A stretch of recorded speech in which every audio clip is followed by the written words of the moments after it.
कला, वाणिज्य व व्यवसाय अभ्यासक्रम तसेच ITI या शाखांसाठी एकूण 14,27,085 नियमित विद्यार्थ्यांनी नोंदणी केली होती।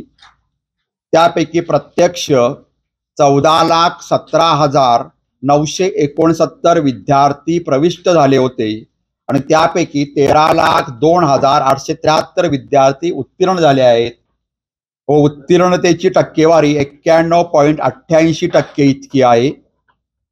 खाजगी विद्यार्थी म्हणून नोंदणी केलेल्या विद्यार्थ्यांची एकूण संख्या 36,133 एवढी होती।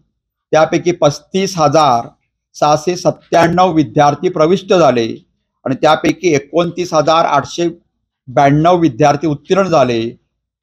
या खाजगी विद्यार्थ्यांची म्हणजे 17 नंबरला आपण एक्सटर्नल विद्यार्थी म्हणतो त्यांच्या उत्तीर्णतेची टक्केवारी 73.73% इतकी आहे।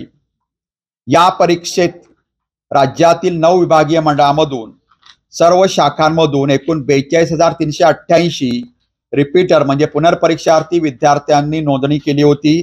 त्यापैकी 42,024 विद्यार्थी प्रत्यक्ष परीक्षेत प्रविष्ट झाले आणि त्यापैकी 15,823 पुनर्परीक्षार्थी विद्यार्थी उत्तीर्ण झाले व त्यांची एकूण उत्तीर्ण टक्केवारी 37.65% इतकी आहे।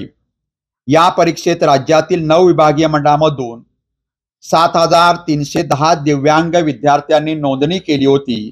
त्यापैकी 7,258 विद्यार्थी म्हणजे दिव्यांग विद्यार्थी प्रत्यक्ष परीक्षेस प्रविष्ट झाले आणि त्यापैकी 6,705 दिव्यांग विद्यार्थी उत्तीर्ण झाले व दिव्यांग विद्यार्थ्यांची उत्तीर्णतेची एकूण टक्केवारी 92.38% इतकी आहे।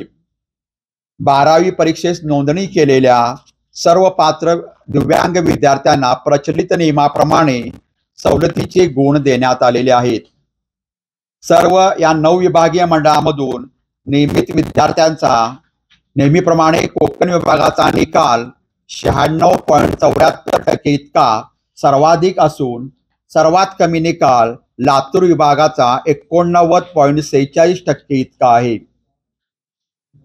सर्व विभागीय मंडळातून नियमित मुलींची उत्तीर्णतेची टक्केवारी 94.58% इतकी असून मुलांची उत्तीर्णतेची टक्केवारी 89.51% इतकी आहे। म्हणजेच नेहमीप्रमाणे मुलींनी निकालात बाजी मारली असून मुलींची उत्तीर्णतेची टक्केवारी मुलांपेक्षा 5.07% अधिकची आहे। 12वी परीक्षेसाठी एकूण 154 विषयांची परीक्षा घेण्यात आली होती। त्यापैकी 37 विषयांचा निकाल 100% लागलेला आहे। उच्च माध्यमिक प्रमाणपत्र परीक्षा मार्च-एप्रिल 2022 ते मार्च-एप्रिल फेब्रुवारी-मार्च 2025 याचं जर सरास बघितलं तर 22चा निकाल होता 94.22%, 23ची उत्तीर्णतेची टक्केवारी होती 91.25%, 24ची उत्तीर्णतेची टक्केवारी होती 93.67% आणि 25ची उत्तीर्णतेची टक्केवारी आहे 91.88%। म्हणजे मागील वर्षीपेक्षा फेब्रुवारी-मार्च 2024चा निकाल 93.37% होता।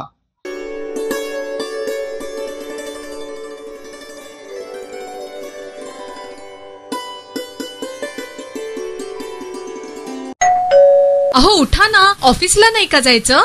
अगं मला आज फ्रेशच वाटत नाही, काही करायची इच्छाच नाही। अहो मग तुम्ही आजपासूनच न्यू युनायटेड फार्मसीचे गुड मॉर्निंग चूर्ण घेणं सुरू करा। अपचन, मलावरोध, बद्धकोष्ठ, आम्लपित्त आणि पोटाच्या तक्रारींवर खात्रीशीर आयुर्वेदिक उपाय गुड मॉर्निंग चूर्ण। 35 वर्षांपासून सगळ्यांच्या पसंतीचे गुड मॉर्निंग चूर्ण औषधांच्या प्रत्येक दुकानात मिळते।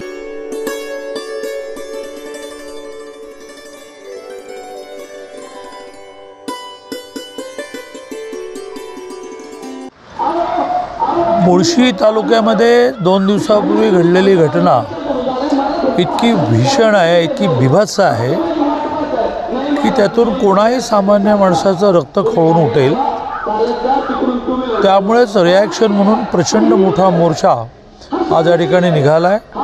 प्रशासनाने मोर्चाचं नेतृत्व करणाऱ्यांना बोलावून निवेदन स्वीकारलं आहे। 2 जण अटक झालेले आहेत। प्रत्यक्ष घटना करणारा जो CCTVमध्ये कैद झाला आहे आणि त्याचे वडील खूप कलमं लावली आहेत आणि प्रशासन याची खात्री देते की अशा प्रकारची घटना भविष्यात होऊ नये याची काळजी पण घेतली जाईल आणि ज्यांनी घटना घडवली त्यांना आम्ही सोडणार नाही, त्यांना योग्य शासन होईल.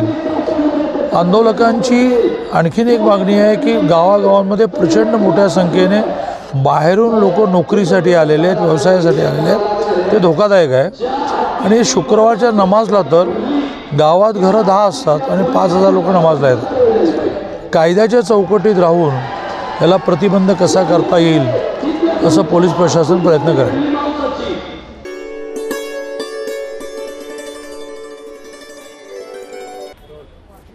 जय गणेश.